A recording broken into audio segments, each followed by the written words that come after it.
Kawa mabhelola ngozondo khubona oqondo amafunda bezitho nontanda kuphakanyiswa ovapho mnoma nontshanga sodibandlela oguqa kandlela kaSompisi ontulisa nkomo ngalolu suku lwanamhlanje 30th June 2021 is Wednesday. Lolo suku lwamayeza apho siphathe khona amagqabi namaxolo nengcambu, siphatha amafutha, siphatha konke okunyangayo. Namhlanje siphethe uKalimuzi. Sake simamele ke indima kaKalimuzi, kodwa sifuna uthi wena mntu othi uyamazi lo Kalimuzi uzuke usincedise ngocomment ukuthi wena ubusenzani ngoKalimuzi. Wena mntu uthi hayi andiyazi mina lento ngiqala uyiva okanye hayi zange ndayibona mina lento ndikhe ndive njengayo, khawubhale uno uthi wena zange wamsebenzisa. We just want to get a sense bangapi abantu abamaziyo uKalimuzi, particularly kwezikona zalapha ngakuthi kwelicala lempuma koloni. Ukuba uyamazi khawuthi yes, ukuba uthi hayi mna ndimazi mhlawumbi nofifana nje ubhale into ebitini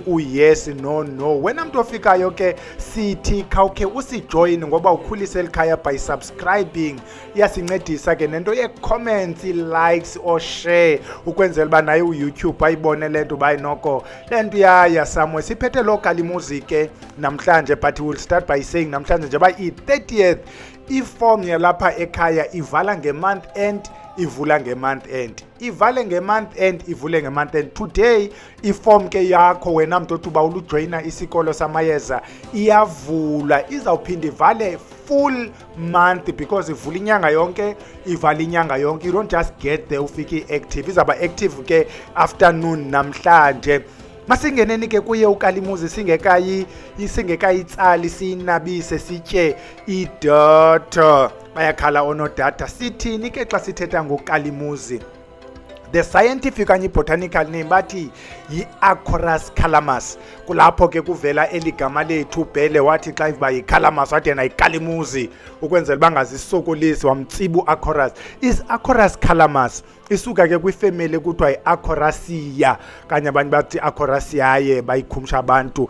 The common name ke if uye wena kwi-nursery yangakokwenu uyothenga iCalamus, let's say it, iyafumaneka kwi-nurseries. If you are around East London, you can go to Amalinda nursery, you can go to Beacon Bay nursery. Nakulo town yangakokwenu uzawufika ikhona kwi-nursery kwelicala le-wet plants. Ufike wena uthi ufuna i-sweet flag okanye you can say you want iCalamus, noba umbizangu Acorus uthi Calamus baza kunika. If you get to nursery ene-Africans bazawuthi yimakalmus, yayibona nayo phansi uyabhida makalmus, phansi iKalimuzi nayo nange-Africans. Lo planti ke thina singabantu abamnyama nje basitshilo sibize sithathe la Calamus athi Kalimuzi, but there are other two names ozawudibana nazo xa ujikela kwezinye ikona. Bazawuthi indawo luthi kanye bathi indawo qwathi, iya ngokuba udibene nabani kweyiphi kona kuloo ndawo. So that ungabi confused mntana omhle, look at the plant, ifana neengcongolo ezi ziphuma phayana emanzini. In English it look like other reeds ozibona kulamanzi, whether kulamanzi amileyo okanye kwi-sidelines zamanzi angabalekiyo. Is that reed? But it look like, how do you know ukuthi is not ibhuma, is not any other reed? In aroma. The leaves have aroma, ngaphansi it has a rhizome. La rhizome ukuba uyayitya is very strong. That would be a differentiator. And futhi yona i-rhizome yakhona is horizontal kwi-ground, is horizontal, it doesn't go deep. Iyinto elalayo xa uyijongile uyazi kuba yiyo iCalamus. Yohluka njalo ke kwezinye i-reeds. Umntu ke ozaziyo ezi zinto, you can even tell from a distance ukuthi liyana yiKalimuzi, is not ibhuma. Nantso ke into besifuna uqala ngayo namhlanje nje basizawudiscussa nje banesazi uba we start with medical. We checked different journals ukuthi zithini lento ke singayanga kude kuba sisithi is old. There are tons and tons and tons of journals that you can get, but one of the simplest sifumene kwi-journal ye-phytomedicine is called phytomedicine. I-journal yakhona, phyto ke we've said means plant, plant medicine, phytomedicine. There's an article ebhalwe ngamandiya uRaiput, uThonge noKarupaville. Yayibona mhlawumbi kukho meanings. Ithini title ithi an overview on traditional uses and pharmacological profile of Acorus calamus okanye bathi sweet flag and other Acorus species. Sizayibeka ke apho kwenzela ba uzijongele uhambe uyegooglisha, but you can just say Acorus calamus. Uye ku Google uzawubhaqa into eninzi. Kulena ke sithetha ngayo kaRaiput nechomi zakhe bathini. Amongst many things abazimentionayo ekuthiwa iyazenza lento bathi iyancedisa kwi-nervous disorders. Mamele kakuhle mntana omhle ukwenzela uba noba omayezeni abayisebenzisi kulonto abaphandileyo bathi iyayenza lonto, i-problems ze-nervous okanye central nervous system iyancedisa kwi-appetite loss. Interestingly, in one journal but it increases the appetite. Uphela ungayazi ke ngokubana use-AP komkhulu kodwa inanto kwenza ne-appetite. Iyancedisa kwi-respiratory conditions. They mentioned many or all of them. Bronchitis, chest pain, coughing, asthma, yonke la lanto ininzi. Baphinde bathi iyancedisa kwi-gastro. Asithetha ngeke GIT, i-gastrointestinal tract, iyancedisa phayana stomach cramps, diarrhea, stomach disorders, i-gas, wena mntu oba bloated, indigestion. Iyancedisa mntana omhle iphinde iqhube iyongena ekubeni yi-sedative, the same thing. Baphinde bayifake kwi-skin. You see ke phayana kwi-Vusilanga Academy we talk about i-respiratory, we talk about stomach, we talk about urinary, we talk about skin. We've never discussed uKalimuzi in detail. Wena mntu ke usowuphumile esikolweni, just add uKalimuzi kweza conditions. Njeba we deal with 5. Iyangena kwi-head, iyangena kwi-respiratory, iyangena kwi-stomach, not exactly kwi-urinary. Iyangena kodwa in most of the ones we've mentioned iyazinceda i-tumors ezithile. Iyangena kwi-numbness. Yayiqonda mos i-numbness is part of i-central nervous system ukuba numb. Iphinde lento lena ingene kwi-vascular apha kwi-blood vessels. Iyangena if there are problems. I mean, if they say, if you check about it also assist kwi-stroke. I-stroke ngexa beyikhumsha bathi i-CVA. I-CVA ke yi-problem of i-vascular. I-vascular accident mos i-CVA. So iyayincedisa lento i-CVA, iyayincedisa into ye-hypertension ukwenzela i-blood vessels noko zingabi ohlobo zenza uba zinga-stretch uphele wena une-stroke. Bayihlafuna ke abantu bayo xa ikhe umntu watshaya icuba. Athi njeba nditshaya icuba nje enkonzweni bandazi ndingatshayi, ahlafuhlafune uKalimuzi the rhizome ukwenzela uba xa ifike enkonzweni afike nuka kamnandi. Bayisebenzisa ke kwinto zopheka. Yonke lento siyitshoyo ipha kule journal. Xa beyisebenzisa kwinto zopheka bayisebenzisa as a spice. Baphinde ke finally bathi iyasetyenziswa ngumuntu othintithayo. Nanso ke yasekuphandeni. Hamba ke wena mntana omhle uye kweza sekuphandeni. We also advise wena mntu othi ufuna ukubona the actual plant, go to YouTube. Iya ku YouTube ufike nje uthi Acorus calamus, ungabhali uKalimuzi mntana omhle, akazuvela uKalimuzi. Acorus calamus xa ufikayo baza kubonisa, bazayirhumba. They will do all sorts of demonstrations ukwazi ukuyibona. How does it look like? Iyake phayana ku YouTube. There are many YouTube videos on this plant because it's very old. Nansi into esingakhange siyichaze xa kuthethwa ngo-old. Kuthiwa this plant iyafumaneka okanye yafumaneka kwingcwaba likaTutankhamun. Yabona ke abantu are interested kwi-charism okanye kwi-history yase-Egypt will know uTutankhamun is one of the great pharaohs of Egypt. Uba ngumntu weBhayibhile njengeetshomi zam ezikhonzayo, Calamus is mentioned kwi-Exodus 30 apho uYehova ethetha noMoses ethi yenza impepho, thatha ikhasiya, thatha icinamon, thatha iCalamus, uyiqhumise ukwenzela uba le mpepho ozayiqhumisa ekseni yenze kube kuhle. Uyayibona mosuba lento ingathi noYehova wayiqonda into yayo ba iyancedisa. Nantso ke iCalamus, hamba ke wena uyozifunela ngokuka-medical. Singene ke kwezika Mayezeni. Uthini uMayezeni ngayo iCalamus? Uthi uyenzani? Eyokuqala, abantu bamayeza bathi xa ugula into engenasiqabu, ugula into engaziwayo, kumayeza owahlanganiselwayo mayifakwe iCalamus, makafakwe uKalimuzi. Lo mayeza ke ayinqwaba ke mntana omhle. One person once suggested ukuthi uphele khawuyichaze lento, uchaze namayeza afakwayo. It may take you 2 hours ukuchaza nje one item, asizukwazi uyenza. That is why we started in the recent past ukumane sifaka into ezimbini ezintathu zabantu abathake publicly. Umuntu ongazuthi hey kubiwe into yami, abantu abathake publicly ko Facebook. We encourage ukuthi you join as Facebook groups uzokwazi wena mntu nomdla wamayeza, so that you learn ukuthi bathaka bahlanganise nantoni. The rule ke suthatha into yomuntu omnye, just compare and follow aba bantu kudala bethaka. There are many of them aba kudala bethaka because at least bona ba credible, unlike umuntu osanda uyiva lento ayithake wrong, ayidibanise nento ezingadibaniyo ikuxake. Sithe number 1, wena mntu ogula kakhulu iyahlanganiswa nento njengoma labatheka ompila omahlaba ekufeni, uvuke mntana omhle. I'm saying nezi zinto, there are many others yangoba wena uthaka ntoni, uyithaka njani. Number 2, kumntu onengxaki skin problems ke zinga medical. This is what we start with phayana esikolweni. We start with medical, sithi nazi skin conditions sizidwelise zibe ninzi, and then ke ngoku xa sigqibile siya emayezeni, we don't deal with eza medical conditions, we deal with izichitho. Mzame uKalimuzi lo, whether you think is medical or is chitho related, uyangena.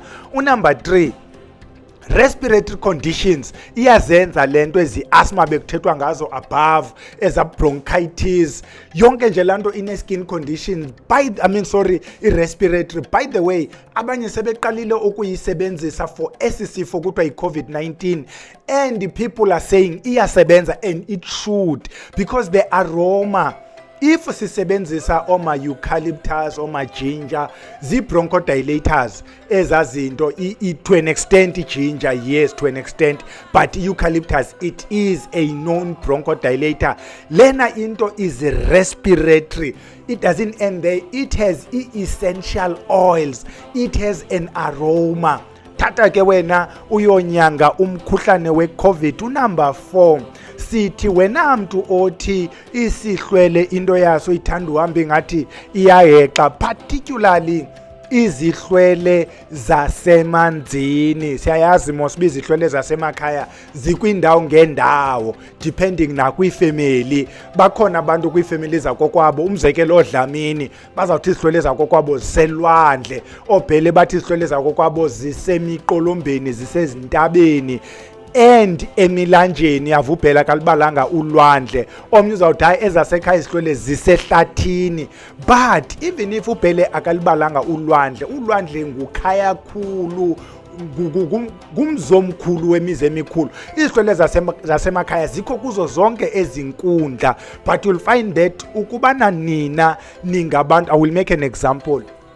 Ukuba nina ningabantu born and raised kwi-history yenu yalapho kokwenu, ningo born and raised kwindawo ebinolwandle, izihlwele zakokwenu predominantly zizawapha. Ukuba benina imbali yenu ithi ningaba sengcobo, for instance, uzawufumana uba izihlwele zenu uzawuthanda ufumaneka emahlathini, emathafeni, emilanjeni, less so kwindawo that izihlwele zenu were not used to. Yabona ngosise raise another thing ebesingathethi ngayo izaba confuse abanye. Mhlawumbe we need to talk about that in detail. Number 5, wena mntu othi ufuna uqinisa uthando, hey, yes, but iyangena ke kwizibambelelo zothando. omnye ade ayithake athi ifakwa nakwisibambelelo sesithembu ukwenzela ukubana umanantsika lona nomanantsika noko bavane ngawe bade bagenge against wena because ubenze bavana to an extent ukuthi bangaboni bona kukho rongo amongst them ingxaki benguwe bavane. That's what you want, ukuthi abantu bam bayavana, abantu bam uyayibona kuyasebenza. Unumber 6 kuthiwa igxotha izilwane. It has been used ke ngomayezeni uKalimuzi, particularly around the KZN. It has been used ukususa izilwane. Ezi zilwane ke in the main will be otikoloshe, will be inyoka. Ukuba isilwane sakho is something else, kuthiwa wena sakho isilwane sisithunzela, it may not work. Kufune kuyidibanise nezinye izinto, ungayikhuphi uyidibanise nezinye izinto. Unumber 7 kwizichitho in general, whether sisichitho sempethu, sisichitho samasele, sisichitho, iyasebenza lento kwizichitho. Unumber 8 iyawavula amaphupha. Ayiyo yodwa ke, if uyapha emlanjeni ukuba setha ngalo ibhuma eli nalo liyasebenza because into yasemanzini amanzi. Those who are Xhosa speaking, once we see idami eline reed kuye kuthiwa ngumzilwa, kuhlala abantu pha. Ufumanise ba elo dami linayo into enokungachi because ngumzi, even if liyatsha, but there will always be amanzi somewhere kwi-center. Eza reeds nazo, by the way, also assist evaporation ukuthi ingabi strong amanzi, because andithi is making some sort of a shade, unlike indawo engenazi reed. That's the science ke lanto thina sithi ke landawo ingumzi. The sad part ke yonke indawo engumzi ihambe ibe yindawo nabantu bezilwane zabo, abantu bathweleyo bazihlalise phana ezazinto zabo, particularly inyoka zihlale phayana. Lonto ke wavula amathongo, wena mntu othi amathongo ayavaleka andiyazi noba kuthethe okanye khange kuthethwe. Unumber 9 wena mntu onengxaki zosisi. Yes, kuthiwa wena mntu onengxaki zosisi, we don't want to mention imizekelo yeengxaki zosisi, but iyasebenza, uyizame sisi. Unumber 10 kumadliso, uvile mosingasentla kuthiwa iyalifaka idliso, iyalikhupha futhi. Abantu bamayeza bayayazi mosiba into efaka idliso yaphinda ilikhuphe, nayo lena iyasebenza. Iya ngokuba uyithaka njani into yakokwenu. Umabopha umthaka njani ukuthi abophe, umthaka njani ukuthi akhulule, unukani umthaka njani ukuthi enze isichitho anukise, umthaka njani ukuthi akhulule isichitho aphelise ukunukisa, njalo njalo. Unumber 11 kuyabethelelwa ngoKalimuzi. I was reading somewhere, this other fellow usebenzisa uKalimuzi uthi ukukalela umuzi. Ithi ke le ndoda xa ichaza lento ikukhupha kokwenu, iyakuchitha. Uyeva sithi uyabethelela uqinisa umzi, omnye uchitha lo mzi. Kwangalo Kalimuzi unumber 12 uyangena kwizikhafulo zokulanda. Ankumntu ulanda into yakho kwabo, omnye uthi uzilandela nje umantandana ukuthi sithandwa sibuye. Abanye basebenza kwizikhafulo zezichitho, iziphephetho, uchitha lo mntu ngaye uKalimuzi. Number 13 besithethile ngasentla kwizinto zomama, but iphinde ingene kuwe tata ndini othi ufuna intshontsho, ufuna uteketisi, ufuna usana. Iyangena ke, I'm not sure noba siyithathile nalandoda ibithaka into kwenza usana. I'm not sure, I don't remember basifake phi kwezi singaphansi zo mayezeni. Iyangena ke wena mntu othi ufuna ukhuleliswa nje basigqibotsho, ingakumbi kotata bafuna amantshontsho. Unumber 14 njengoba sithe iyabethelela nje lento, iyaphinde iyachela kuthiwa apha ekhaya kunuke kamnandi. Uzawufumana siba ke indlela esichela ngazo ngoKalimuzi, omnye uyachela kube gxotha into ezimdaka, omnye uyachela echelela ukubana ibe likhaya eli for abantu abadala basemanzini. Iya ngokuba uyihlanganise njani ke, you are encouraged okanye it is highly recommended ukuthi kwezo zinto uzisebenzisayo for lo mzekelo abantu abadala ungawashiyi amayeza anjengogobho, lento kuthiwa liphuzi lomlambo lento kuthiwa yi-river pumpkin uyidibanise namanye amayeza anjengobhubhubhu, la mayeza angasemanzini ufake mntana omhle kutsho kube kuhle ekhaya. Unumber 15 and number last iyayivula inhlahla lento, particularly if inhlahla yakho yinhlahla yasedlozini, not inhlahla nje ukuba inhlahla yakho isuka kubantu abadala and le nhlahla ikhe yamiswa zizinto zobumdaka wazisula. Let's just repeat and emphasize lento ithi we get a lot of people aba order apha ekhaya umuntu athi ndicela ukhanye ehlungwini ne-aloe vera oil ethakiweyo, zombini izinto zenhlahla azisebenzi zodwa mntana omntu. Funeka uqale ufumane into ekhupha isichitho kuqala. You don't rinse before you wash. Funeka uqale uyihlambe kaloku lento uyipule ke ngoku itshe noko uyayivamos and then ube notsitsi wespray sakho kwenu. That is then ironing. Yabona itsho noko lento ibe ne-shape. Masingene ke komayezeni esibathathe pha ku-Facebook abathakileyo. Bathake bathini omayezeni ngaye uKalimuzi. Siqala ngendoda ekuthiwa ngumbongeleli khayelihle. Sizayibeka phayana uhambe uyeyijonga, you follow him, umlandele umve kwezinye indawo athaka kuzo uba uthaka uthini. Uthi xa eqalisa uthi Kalimuzi malilisa nukani mahogo, yenza imbiza bese ufake nomchamo wakho bese yaphuza ulale naye, sixosha umnakwenu aziphumele yena angamlwisi. Nanso ke agqithe kathethe ngawe tatandini. Asizungena kule katata, is very graphic, but ke nanso siyipastile uzawuzibonela unumber 2 wendoda ethakileyo engu-Edson Matabane Ndebele.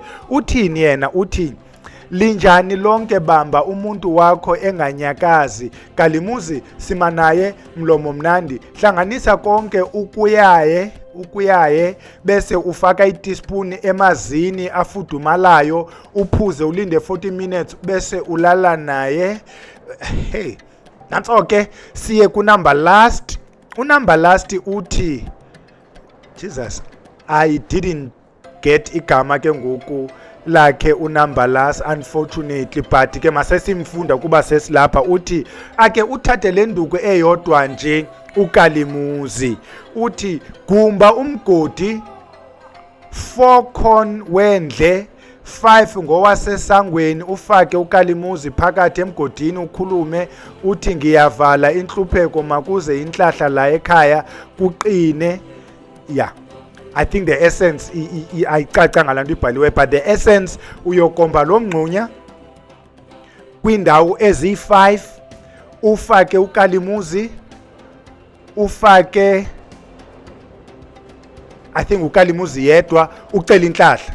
Into enjalo mntana omhle, but ke sizayipasta apha kule video so that uzibonele uzifundele, mhlawumbi nalaphisa angayivanga ubhele uzawuyiva wena. Siphinde ke ngoku sibuyele kulanto besithethe ngayo nje basivala sithi wena mntu othi ndiyamazi uKalimuzi khawubhale man uthi ukuthi umazi esenzani. If you know the above, meaning esezitshiwoyo you just mention them. Ukuba uthi hayi mna andazi kwanto kumnyama ebhodini, uthi no, so that sizobona lamayeza kuthethwa ngawo ukuthi how popular are they, so that if there's a need uba siphinde sibuye mhlawumbi siwathake with izinto esibona kuba zingancedisa. And ne-comments ukuba abantu bane-problem ethile kuthiwa le nto iyayenza, sibona uba baninzi abantu abathi noko into ethile bayayirhalela, sibona uba we can't come na ngo-part 2 ba la mayeza sesiwathethile with ukuthaka ke kwakwabhele into esiyazi uba we've done it and we've proven iyasebenza. Sithi uKalimuzi kwinto ethile uyangena ngohlobo nohlobo.